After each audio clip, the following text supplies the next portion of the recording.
आज हम अध्ययन करने जा रहे हैं श्रीमद् भगवद गीता के अध्याय 2 से 18वें श्लोक का। तो चलिए प्रारंभ करते हैं। हरे कृष्णा राधे राधे।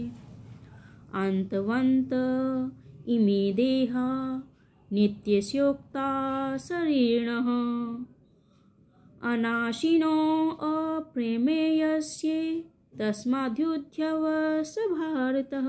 अर्थात अविनाशी, अप्रमेय तथा शाश्वत जीव के भौतिक शरीर का अंत अवश्यंभावी है। अतः हे भारतवंशी, युद्ध करो। इसका तात्पर्य है भौतिक शरीर स्वभाव से नाशवान है। यह तत्क्षण नष्ट हो सकता है और 100 वर्ष बाद भी। यह केवल समय की बात है। इसे अनंत काल तक बनाए रखने की कोई संभावना नहीं है।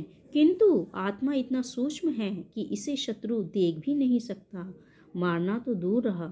जैसा कि पिछले श्लोक में कहा गया है, यह इतना सूक्ष्म है कि कोई इसके मापने की बात सोच भी नहीं सकता। अतः दोनों ही दृष्टि से शोक का कोई कारण नहीं है, क्योंकि जीव जिस रूप में है न तो उसे मारा जा सकता है और न ही शरीर को क्योंकि जीव जिस रूप में है न तो उसे मारा जा सकता है और न ही शरीर को कुछ समय तक या स्थायी रूप से बचाया जा सकता है।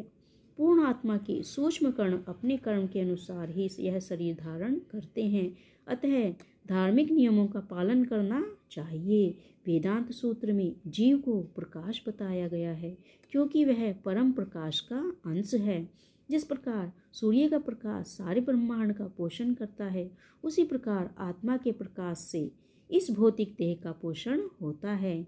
जैसे ही आत्मा इस भौतिक शरीर से बाहर निकल जाता है, शरीर सड़ने लगता है। अतः आत्मा ही शरीर का पोषक है। शरीर अपने आप ही में महत्वहीन है। इसलिए अर्जुन को उपदेश दिया गया है कि वह युद्ध करे और भौतिक शारीरिक कारणों से धर्म की बलि न होने दे। तो इस श्लोक में आत्मा को अमर बताया गया है और शरीर को भौतिक। अर्थात शरीर क्या है हमारा? नाशवान है, जबकि आत्मा अमर है और आत्मा सूक्ष्म है, जिसे ना तो अग्नि जला सकती है, ना हवा उसको उड़ा सकती है।